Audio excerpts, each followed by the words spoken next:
আজ আমি আপনাদের একটি সুন্দর মন্দির দেখাবো, যেখানে একসঙ্গে অনেক দেবদেবীর বিগ্রহ রয়েছে মন্দিরের মধ্যে। মন্দিরের সামনেও অনেক দেবদেবীর বিগ্রহ রয়েছে, যেমন মহাভারতের যুদ্ধক্ষেত্রে শ্রীকৃষ্ণ অর্জুনের রথের সারথি হয়েছিলেন, সেই দৃশ্যও দেখা যাচ্ছে। এছাড়া প্রবেশদ্বারে দুটি হাতি রয়েছে।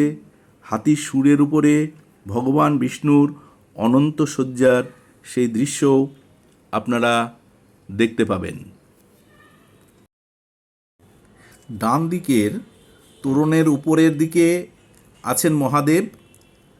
আপনারা দেখতে পাচ্ছেন মা সতীকে কাঁধে নিয়ে যে প্রলয় নৃত্য করেছিলেন, সেই দৃশ্য ফুটিয়ে তোলা হয়েছে।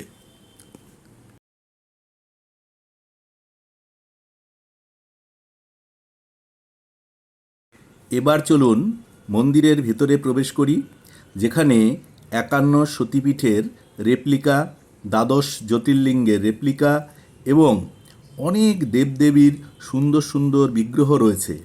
এই মন্দিরটি তৈরি করেছেন ডক্টর ভবতোষ বিশ্বাস তার সহধর্মিণীর স্মৃতির উদ্দেশ্যে।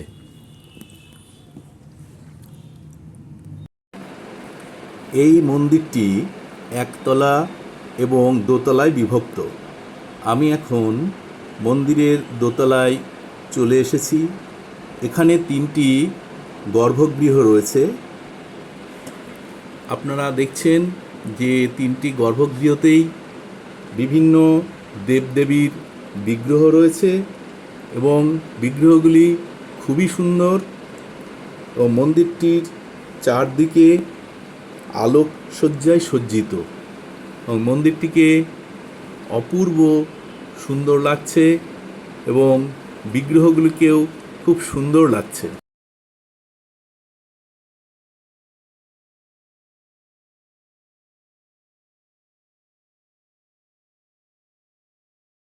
রয়েছে রাধাকৃষ্ণের বাঁ দিকে রয়েছেন রাম, লক্ষ্মণ ও মা সীতা এবং ডান দিকে রয়েছেন বলভদ্র, সুভদ্রা ও জগন্নাথ।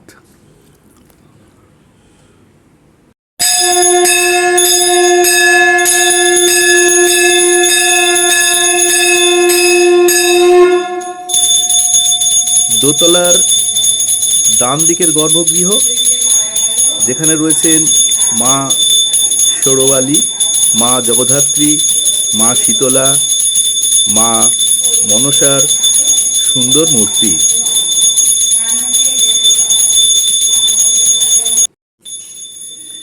এখন আপনারা দেখছেন দোতলায় যে রাধাকৃষ্ণের বাম দিকে অবস্থিত যে গর্ভগৃহটি, সেই গর্ভগৃহে রয়েছেন দশ মহাবিদ্যা, যেমন মা কালী, মা তারা, ত্রিপুরা সুন্দরী, ভুবনেশ্বরী, ভৈরবী, ছিন্নমস্তা, ধূমাবতী, বগলামুখী, মাতঙ্গী ও কমলাকামিনী।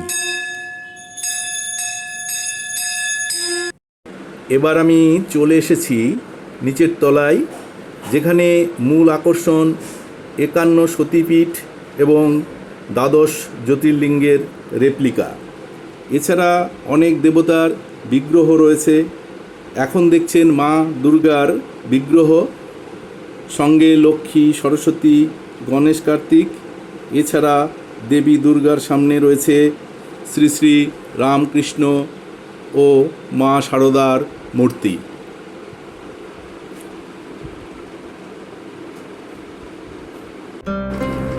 এখন দেখছেন ভারতবর্ষ এবং ভারতবর্ষের বাইরে যে ৫১টি সতীপীঠ রয়েছে, সেই সতীপীঠের দেবী মূর্তিগুলির রেপ্লিকা।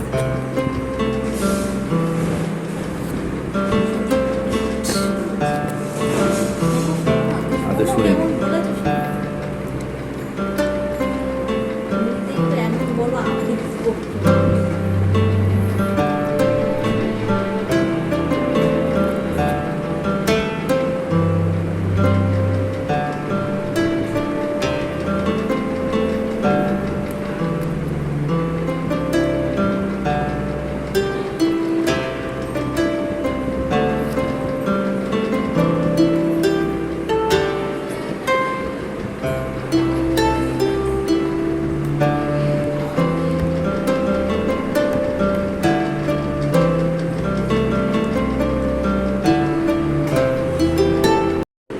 এখন আপনারা দেখতে পাচ্ছেন দ্বাদশ জ্যোতির্লিঙ্গের রেপ্লিকা। কোন্নগর স্টেশনে নেমে টোটো ধরে চলে আসুন সম্মিলনী ক্লাবের সামনে। সেখান থেকে 2 মিনিট হেঁটে পৌঁছে যান মাতৃমন্দিরে। আপনারা ভালো থাকবেন। ধন্যবাদ।